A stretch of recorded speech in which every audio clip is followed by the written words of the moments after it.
Good evening, everyone. Good evening. Good evening. For those who don't know me, which is probably not that many people now, I am the parent of a 9-year-old third grader at PS number 3 school. And I want to start off by congratulating her teacher, which is Luis Duarte, for winning Teacher of the Year for our school. And where's Dr. Epps? Went to get a cookie. You want to get a cookie? Dr. Epps, you don't need that cookie. My time is ticking. Where is it? Put me on hold. Shut the clock. Stop the clock. Restart my clock. You don't need that cookie. I'm helping your waistline. Come on. You need to hear what I've got to say.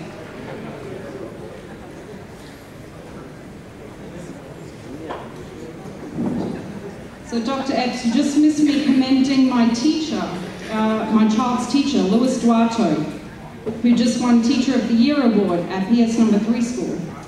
So I would like to suggest, I know that you did something for the teachers to celebrate the awards, but it would have been really nice as a parent and a community member to actually see our teachers being celebrated here.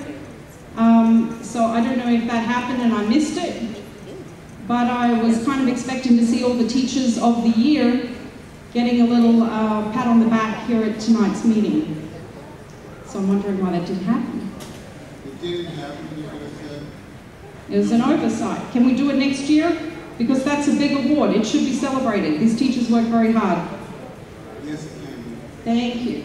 The second question I've got is something happening with your contract?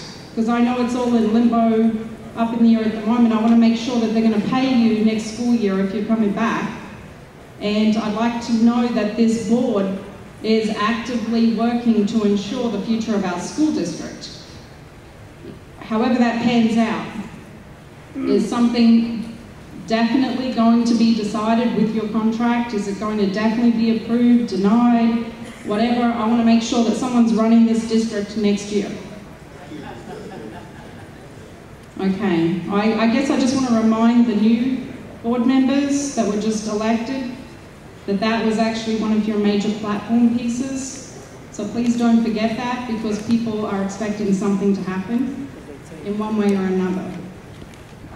The second thing I'd like to ask is what's happening with my ongoing annoying request for recess, because it's constantly forgotten, constantly pushed under the counter. I know you don't want to do it, Dr. Epps, but it's really important that these kids get a 10-minute break that they're currently not getting. I'm talking specifically about the additional 10-minute recess that we wanted to have introduced to all the schools this school year, that I was told was going to happen after they had a 2-hour learning block, whether that fell in the morning, whether it fell in the afternoon, and that has not happened, has not been implemented, so I'd like to know what's happening with that. Last I heard it went to education programs and it was going to happen, and am I wrong? You want me to respond? I assume that based on what the associates did, we reviewed it, and they told me that there was recess in every one of our schools. They delineated where it was, the type of activity that was happening in each one of the schools.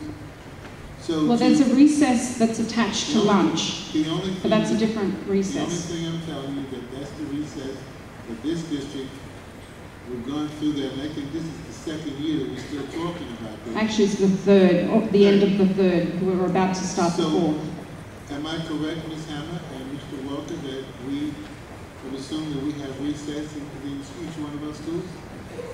There is the 15-minute recess, and that is supposed to be happening. That's already in the standard operating procedure.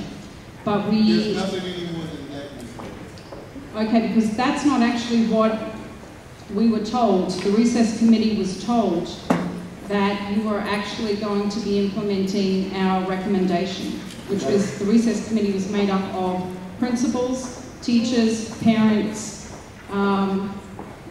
Jackie Kazuba.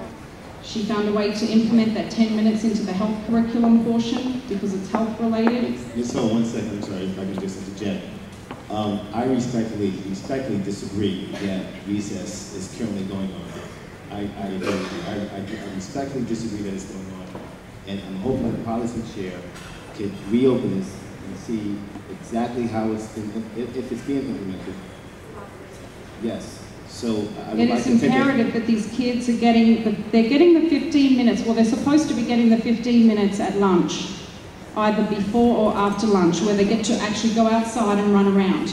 In addition, the findings of the recess committee that you actually authorised, Dr. Epps and Mr. DeRosa, the findings of that was that they needed an additional 10 minutes so that they could have a hydration break, a brain break, and a bathroom break in that 10 minutes. And that's what they're not currently getting. And some of these children are going 4 hours at school with no break. And some of them are 5, 6 years old, going 4 hours from 8:30 to 12:30, whatever their lunch schedule is. And they're not getting that 10-minute break to go to the bathroom, get a drink of water, and just have a rest after constant learning. So it's important. It's probably rather insignificant with all the big contract issues you guys are dealing with. It's significant. But it's very important to the kids every day and the teachers every day. I want to commend you for doing the Parents as Partners Conference yet again. I go every year, it's fantastic. And at the conference, Dr. Epps, I suggested that we do many versions of that throughout the year so that there is a continued parent interaction. I think it's important to get the parents involved in the schools. It's important that the parents are up to date with what's going on with the learning, that they're allowed to participate in the workshops because it's a major learning experience. I attended a cyberbullying and sexting, I think it was, workshop which was really informative, held by the head prosecutor in Hudson County. It was an amazing workshop, and that's something we need to be putting that out more often, maybe every quarter in a smaller scale in the schools, so the parents are getting that information. It's good for everybody. And I'm wondering also what's happening with televising the meeting. Has something definite been decided on that, or is it just something that's kind of rolling around? That's actually still in discussion. I think it's happening this year. Okay, policy chair. Can we try and get something definite on that, a definite answer? Again, it's been going on for probably 2 years that I'm aware of that we've been asking for it. It was on the agenda at the last policy meeting to come to this meeting tonight for a vote. But there were some legal issues raised that need to be researched before we can move forward with it. So that's where it is right now. Okay, thank you. And just lastly, I want to commend Sean on his recent victory as Assemblyman. And I also want to thank Sterling Waterman for listening to parents and putting together, not just parents, but community members in general, and putting together the education forum. For everyone who has come into the room tonight, I tried to hand out the notice to everybody. It's Tuesday night, June 21st, 6 p.m. at MS7. It's the groundbreaking first time that anybody, whether it's a board president or a member of the school system or outside the school system, has tried to bring all facets of the community together to discuss some serious, hard-hitting solutions to try and fix the crisis we're in. So please, everybody, come to the meeting. Your voice will be heard. And thank you for listening. Thank you, Dr. Epps, for letting us use MS7. Thank you, Ms. Hull. That is parents and school working together. Thank you. Ms. Ellis.